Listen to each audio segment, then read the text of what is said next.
Marshall TV. Usisahau kusubscribe, kushare na kucomment. Pia bonyeza alama ya kengele ili kupata update zetu kila siku.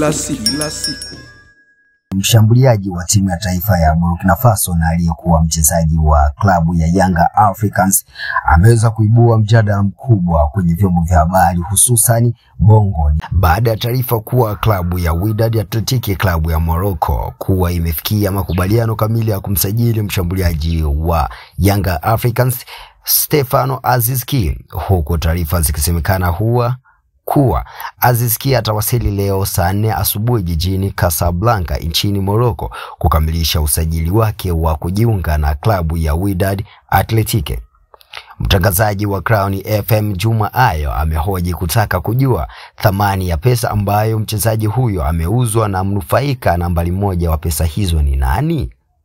Hii ni mara baada ya viongozi wa Yanga kuwa kando katika harakati zozote za kusimamia dili hilo, huku shughuli hiyo ikionekana ikifanywa na meneja wanaomsimamia Aziz Ki.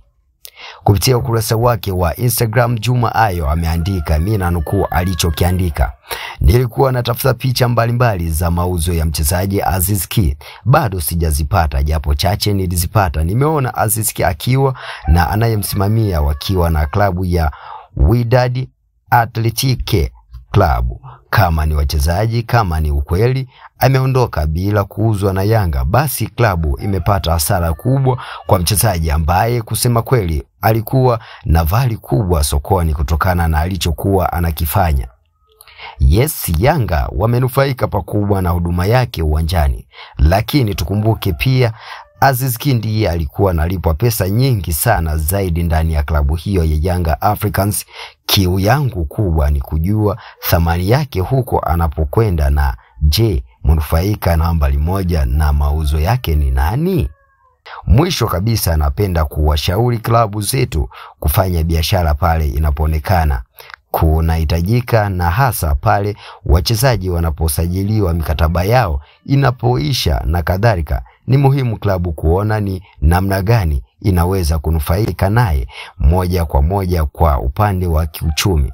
All the best Aziz Ki, uwanja wa Yanga haukudai, ameandika Juma Ayo. Juma Ayo sio kwamba aliandika peke yake, bali kuna Alex Ngereza naye pia ameweza kuchangia maoni yake. Amesema kwamba kweli Aziz Ki ameagwa, lakini mna uhakika anakwenda Wydad Casablanca? Msije mkamuona msimu ujao kavaa jezi nyekundu na nyeupe mkashangaa. Hawa wachezaji wakati mwingine hawaaminiki. Zamaleki walimuuza mchezaji wao kwenda Ulaya, baadaye wakashangaa anatambulishwa kama mchezaji wa Ali. Sasa kuweni makini, msije mkamshangaa Aziz Ki akatambulishwa hapa Tanzania. Hawa ni maneno kutoka kwa mchambuzi wa soka hapa nchini Tanzania, Alex Ngereza.